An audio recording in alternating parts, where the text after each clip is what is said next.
এই মুহূর্তে বাংলাদেশের রাজনৈতিক তিনটি বড় দল হচ্ছে বিএনপি, বাংলাদেশ জামায়াতে ইসলামী এবং এনসিপি। বিএনপি ৫ই আগস্টের কিছুদিন পর থেকেই বলছিল তারা নির্বাচন চায়, কারণ জনগণ নির্বাচন চায়। এবং এনসিপি বলছে যে জনগণ নির্বাচনের আগে জনগণ সংস্কার চায়। জামাত ইসলামী এই ক্ষেত্রে কিছুটা সমতল দৃষ্টি রাখলেও, যে দুপাক্ষিক থাকলেও, রিসেন্ট টাইমে জামাত ইসলাম বলেছে যে তারা রমজানের আগেই নির্বাচন চায়। এখন প্রশ্ন হচ্ছে, ৫ই আগস্টের পরে শেখ হাসিনা যখন দেশ ছেড়ে পালালেন, তারপর এই যে দলগুলোর মধ্যে যে সুন্দর ভ্রাতৃত্বপূর্ণ সম্পর্ক ছিল, সেটা কিন্তু এখন চির ধরেছে। একসময় আমরা আওয়ামী লীগকে দেখেছি সংবাদ সম্মেলনে তাদের কোনো নেতাকর্মী আসলেই সবার আগে বিএনপিকে নিয়ে কিছু বাজে কথা, কিছু বাজে মন্তব্য করে চলে যেত গণমাধ্যমের কাছে। এখন বিএনপির যেটা হয়েছে, তারা আসলেই এনসিপির নামে কিছু বদনাম বা কিছু দুর্নাম বলছে,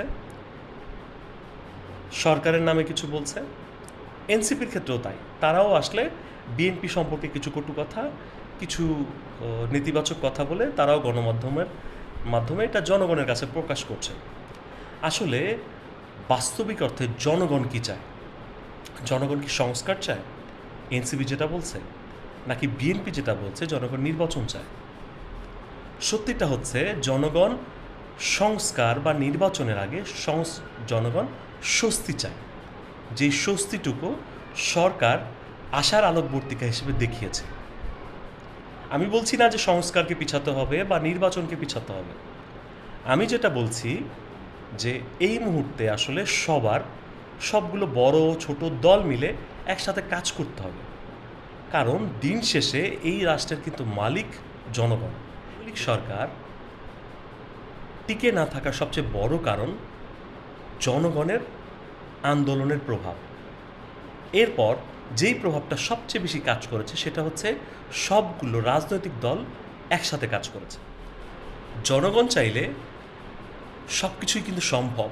বিশেষ করে ৫ই আগস্টের পরে কিন্তু আমরা এটা সবাই পরিলক্ষিত করেছি। এই ৫ই আগস্টের পর যদি আপনারা পরিবর্তন না হন, জনগণের পক্ষের চিন্তাটা না করেন, তাহলে দিন শেষে ক্ষতি কিন্তু আপনাদেরই।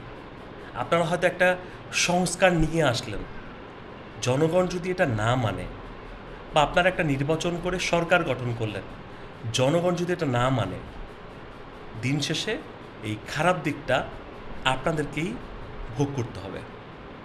তাই জনগণের কাতারে আসুন, জনগণের সাথে কথা বলুন। সবগুলো রাজনৈতিক দল এখন একসাথে সরকারের সাথে কাজ করুন। যেহেতু সরকার বলেছে তারা ডিসেম্বর থেকে জুনের মধ্যে তারা নির্বাচনটা দিবে, তো সবাই মিলে একসাথে কাজ করে দেশটাকে সামনের দিকে এগিয়ে নিয়ে যায়। কারণ এখন কিন্তু সময় আমাদের জন্য খারাপ যাচ্ছে। এই খারাপ দিকটা যত দ্রুত সম্ভব পরিবর্তন করে বাংলাদেশকে একটা সুন্দর দিকে এগিয়ে নিয়ে যায়। সবাই ভালো থাকবেন। অন্য কোনো দিন অন্য কোনো বিষয় নিয়ে আবার কথা হবে।